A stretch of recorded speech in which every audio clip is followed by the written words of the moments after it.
La chose la plus capitale à ne jamais oublier quand tu interagis avec quelqu'un qui agit mal, quand tu l'écoutes, quand tu interprètes ses actes, c'est cette cruelle vérité qu'il faut toujours garder en tête.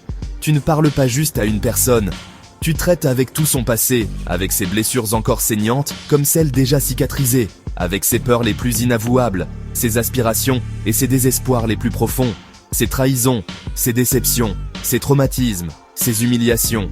En cette personne, tu n'as pas juste ce visage devant toi, mais à tout ce qui a façonné son être profond, y compris ses démons du passé.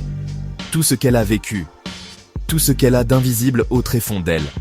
Ce qui l'a détruite, ce qui l'a durcie, ce qui l'a rendue méfiante, froide ou vicieuse.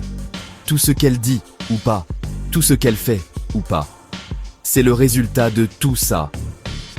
Et ce n'est pas juste physique. C'est aussi psychique, énergétique, spirituel et moral. Ça a tout à voir avec son être entier. C'est pour ça que les stoïciens disent « Ne prends jamais rien personnellement ».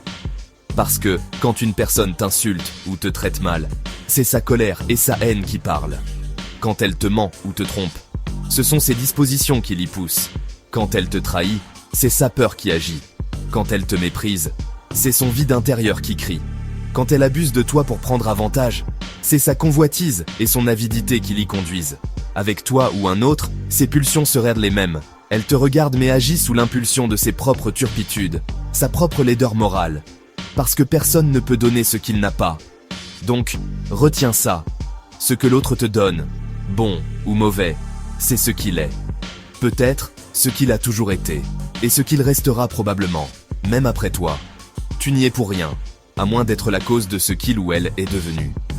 Dans des couples, nous voyons comment l'amour sacrificiel et le remarquable dévouement d'une femme n'a pas empêché son mari d'en abuser, de trahir, et même d'en détruire le bien-être pour ses propres intérêts égoïstes, juste parce que ce n'était dans la nature du mari d'être un homme bien et correct. Tout comme il arrive aussi de voir des hommes pleins d'amour et dévoués qui sont détruits par leurs femmes dont la nature était viciée.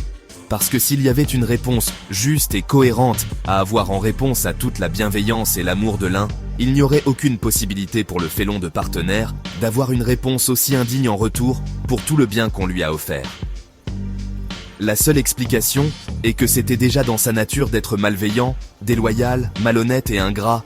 Les gens ne te traitent pas selon ce que tu mérites. Ils te traitent selon ce qu'ils sont. Ils te donnent ce qu'ils ont dans l'âme. Alors, arrête de croire que c'est ta faute. Arrête d'essayer de changer les gens. Les gens sont ce qu'ils sont. Ta seule puissance, ne jamais prendre ça pour toi. Protège-toi et sois sage. Principe de base.